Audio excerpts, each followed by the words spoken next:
Hello guys, welcome back to my channel. In this video, we're gonna talk about Rolling Stone's report on Jonathan Majors.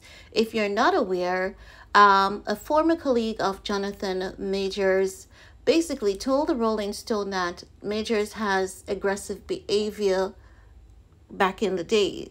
Now, I don't believe anything that comes from Rolling Stones about a black man on the basis of what I've seen Rolling Stones did to ruin Ye's reputation. If you're not aware, the moment that Adidas cut ties with Ye was labeled as anti-Semite. Rolling Stones was on a assault against Ye. Rolling Stones had reports that just went out of thin air. They had reports of who Ye abused with explicit content, and things were just not making sense because they alleged that Ye used intimidatory strategy using pornography content in the workplace, and if people weren't agreeing to what he was saying, he would get angry and aggressive at them. Now, Ye had not hidden the fact that he has shared pornographic content in the workplace, but not in the manner in which Rolling Stones reported on it. Also, Rolling Stones at that point also started receiving anonymous stories about Ye. So you could tell that, there was an agenda right there to ruin that man's reputation. Now I'm observing the same pattern with Jonathan Majors, and as such, I have to say this is not credible at all. Now, Rolling Stones is saying that, their June 29 issue includes a 3-month investigation into the actor's past relationship with women among fellow actors following his March 25th arrest for allegedly abusing his former girlfriend, who is Grace Jabbari. Now, I do believe that everyone is innocent until proven guilty, and I did have my reservations. Not that I was saying Majors was guilty, but now that I'm seeing Rolling Stones stepping into this, I am believing that Jonathan Majors is innocent, and as innocent as can be, and there is an attempt to just take down this man. Rolling Stones gives the energy of, if the price is right, I'll do a dirty article for you and I can ruin him that way. Now they're saying that the 33-year-old has denied the allegations. So they're saying Jonathan Majors has denied the allegations, but Rolling Stone reports of speaking with 40 people who witnessed Major becoming either violent or abusive towards ex-girlfriends and classmates. Now, there's one thing that we know from common sense. In America, ain't no way a black man could have a history of being violent or aggressive to 40 people.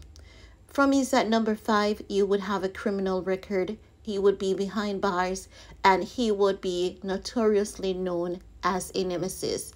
America does not give second chances when it comes to black people. So right there, our common sense and history should be telling us that Rolling Stones magazine is telling a damn lie.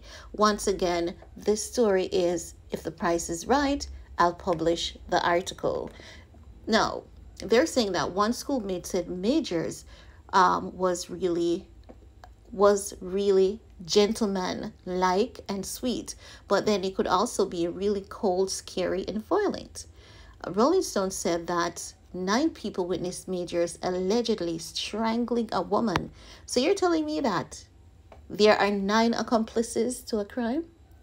That's a crime, And you sat there and you watched this man strangled over, I have to watch my words, over 9 different women, right? That he was dating, and he hasn't been behind bars. And they're saying that also he has been mentally and emotionally abusive. A second woman allegedly told friends that her relationship with Majors was emotional torture. So why is it that all of this was swept under the rug until he was climbing up the ladder of fame and success?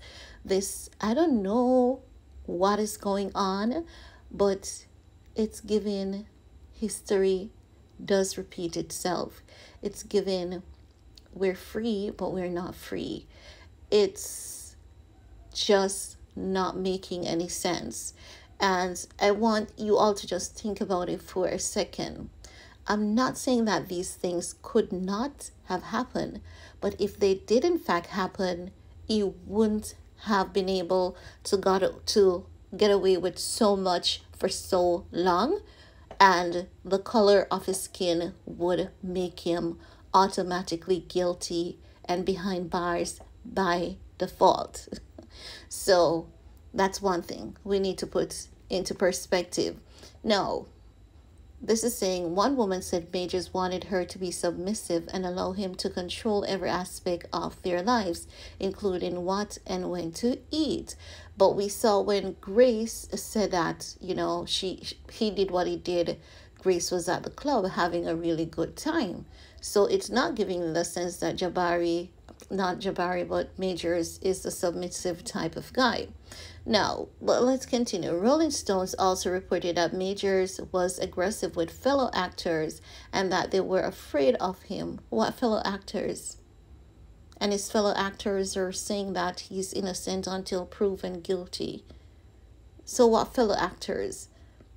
No, they're saying that on the set of the upcoming film, Magazine Dream, Majors is accused of pushing one person and being physically intimidated while screaming at another. His behavior led to at least one complaint to producers. The manner in which they're describing him, it's as though they're saying that this man has a mental condition and he's just being allowed to go around with this mental condition. That's a sense that they're given. And again, it's really hard to believe these claims because based on the numbers that is being produced, based on what they're saying that he has done, I am not aware of any black man in history who have been able to commit such atrocities and gets away with it repeatedly. I've never seen it or heard of it. Now, they're saying that no one is surprised that this is coming out, one source told Rolling Stones. It always felt like it was a matter of time before his behavior never changed. He's kind of a bad dude, and now it's just catching up with him. I honestly don't believe what they're saying. I'm not saying that, what happened, what Grace is alleging never happened or it's not close. But what Rolling Stones magazine is reporting, I'm not even believing that it is half true. There's some other claims in there which I'm not going to get into, but I just wanted to go through that article briefly to use the numbers to say to you guys, I want you all to give me an example of when in America's history a black man has been able to attack woman, whether she's black or white, and strangle her repeatedly, at least 9 different women, with people watching, and that man is not behind bars. I want you guys to tell me, has this ever happened before, and that man been able to walk freely? I want to hear from you guys. It's really important that I do this time around above all. Okay? So let me know what your thoughts are and see you all next time. Bye, guys.